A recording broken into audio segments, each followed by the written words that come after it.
కొండల్లో తొండలు పట్టుకుని తిని బ్రతికే మీరెక్కడా? ప్రతి కొండని క్షేత్రంగా మార్చి పూజించే మేమెక్కడా? God of masses Nandamuri Balakrishna గారు నటించిన అఖండ తాండవం 2 మూవీ అయితే 66లోకి అయితే అడుగుపెట్టేసింది అనమాట. అంటే 66వ రోజులకి అడుగుపెట్టేసింది. అలాగే చాలామంది చాలా హ్యాపీగా ఉన్నారనమాట. ఇన్ని రోజులు సక్సెస్గా రన్ అవుతుంది. అలాగే మీ అందరికీ హ్యాపీ శివరాత్రి అనమాట. చాలా అద్భుతంగా ఈ శివరాత్రి మీకైతే చాలా మరిన్ని అద్భుతాలు మీకు తీసుకురావాలని ఆ శివయ్యని మనస్ఫూర్తిగా కోరుకుంటున్నాను అనమాట. ఇకపోతే ఈ 66వ రోజు అయితే ఆ కలెక్షన్స్ భారీ లెవెల్లో ఉన్నాయన్నమాట. ఈ లెవెల్లో కలెక్షన్స్ వస్తాయని నేను ఎక్స్పెక్ట్ చేయలేదు. ఎందుకంటే 66వ రోజులకు అడుగుపెట్టిన తర్వాత కూడా ఇన్ని కలెక్షన్స్ వస్తాయని నేను ఎక్స్పెక్ట్ కూడా చేయలేదు అనమాట.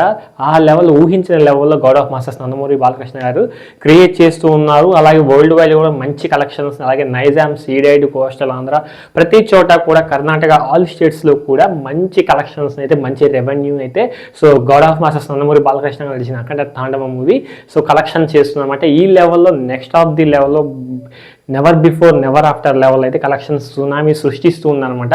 ఇకపోతే చాలామంది ఈ మధ్య నెట్టింట్లో తెగ వైరల్ అవుతున్న ఒక వార్త అయితే మీ ముందుకు తీసుకొచ్చేసాను. బాలకృష్ణ గారు 2 సినిమాలని గోపిచంద్ మల్లిని అలాగే హరీష్ శంకర్ మూవీస్ని రెండుని ఒకే లెవెల్లో బ్యాలెన్స్ చేయగలరా అని ఒక చర్చనీయాంగం అయితే ఒక హల్చల్ ఒక మీడియాలో అలాగే కానీ ట్విట్టర్లో కానీ అలాగే గూగుల్ పలు వెబ్సైట్లో ఇలాగా హాట్ టాపిక్గా మారిపోయిందనమాట.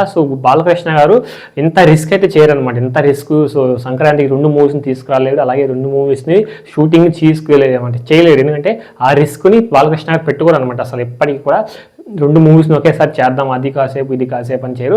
ఏదో ఒక మూవీ కంప్లీట్ అయిన తర్వాత నెక్స్ట్ ప్రాజెక్ట్ని అయితే యాక్సెప్ట్ చేస్తారు. కానీ రెండు ప్రాజెక్ట్ని పట్టుకొని అంత రిస్క్ అయితే బాలకృష్ణ గారు అయితే God of masses Nandamuri Balakrishna గారు అయితే అంత రిస్క్ అయితే తీసుకురన్నమాట. అది గుర్తుపెట్టుకోండి. చాలా మంది ఈ మధ్య అదే అనుకుంటున్నారు, ఇది హరీష్ శంకర్ గారి మూవీ కూడా పట్టాలెక్కుతుంది. ఈ గోపిచంద్ మల్లేని మూవీ కూడా రేపు మార్చి 5 నుంచి రెగ్యులర్ షూటింగ్ అయితే స్టార్ట్ అవుతుంది. దాని తర్వాత 10 డేస్ గ్యాప్ ఇచ్చి హరీష్ శంకర్ గారికి అలాగే మళ్ళీ ఇది 10 డేస్ గ్యాప్ ఇచ్చి అయితే గోపిచంద్ మల్లి గారికి అయితే అలాగా డేట్స్ అయితే ఇవ్వరు అనమాట. ఒక మూవీ కంప్లీట్గా ఆయన పాత్రలన్నీ కంప్లీట్ అయిన తర్వాత నెక్స్ట్ మూవీకి గ్రీన్ సిగ్నల్ ఇస్తారనేది బాలకృష్ణ గారి సిద్ధాంతం అనమాట. ఆయన ఎక్కువ రిస్క్ అయితే పెట్టుకోరు ఏ మూవీ కూడా. మరి డైరెక్టర్ గారు ఏదో చెప్పారో అదే చేస్తారు, ముక్కుసూటిగా వెళ్తారు డైరెక్ట్గా. సీన్స్ ఏమున్నాయి సేమ్ అదే చేస్తారన్నమాట యాజిటీస్గా. ఇకపోతే ఈ విషయం పక్కన పెట్టేస్తే వరల్డ్ వైడ్గా ఎంత కలెక్షన్స్ వచ్చినాయి, అలాగే ఏపీ అండ్ తెలంగాణలో ఎంత కలెక్షన్స్ వచ్చినాయి, ఇక కర్ణాటక మిగతా స్టేట్స్ ఎంత కలెక్షన్స్ ఇప్పుడు మాట్లాడుకుందాం అనమాట. ఏపీ అండ్ తెలంగాణ ఈ రోజు అయితే హైలైట్ అని చెప్పుకోవచ్చు. హైలైట్ ఎందుకంటే శివరాత్రి పండగ ఫెస్టివల్, అలాగే ఇది వీకెండ్ కాబట్టి వీకెండ్ కూడా క్యాష్ చేసుకుంది. అలాగే ఈ రోజు సండే కాబట్టి మంచి కలెక్షన్స్ అయితే తీసుకొచ్చేసింది అనమాట. ఏపీ అండ్ తెలంగాణ ఈ రోజు కలిపితే 12.6 లక్షలు అయితే క్రాస్ చేసిందనమాట. ఈ రోజు 12.6 లక్షలు ఏపీ అండ్ తెలంగాణ కలిపితే. ఇక కర్ణాటక మిగతా స్టేట్స్ అన్నీ కలిపితే కూడా 4.6 లక్షలు అయితే గ్రాస్ని అయితే కలెక్ట్ చేసింది. ఇకపోతే టోటల్గా world wide north America and UK, USA and మన ఇండియా మొత్తం కలిపితే కూడా ఈ రోజు వచ్చేసరికి 22.6 లక్షలు అయితే గ్రాస్ అయితే ఈ 66వ రోజు అయితే కలెక్షన్స్ అయితే గ్రాస్ చేసినమాట. 22.6 లక్షలు అయితే ఈ 60 రోజు అయితే టోటల్ కలెక్షన్స్ అనమాట. అఖండ 2 పార్ట్ 2 అఖండ కలెక్షన్స్ అని ఘన విజయాన్ని సాధించని చెప్పాలన్నమాట. నాకైతే చాలా హ్యాపీగా ఉంది. ఇది ఫ్రెండ్స్ 66వ రోజు కలెక్షన్స్ వీడియో.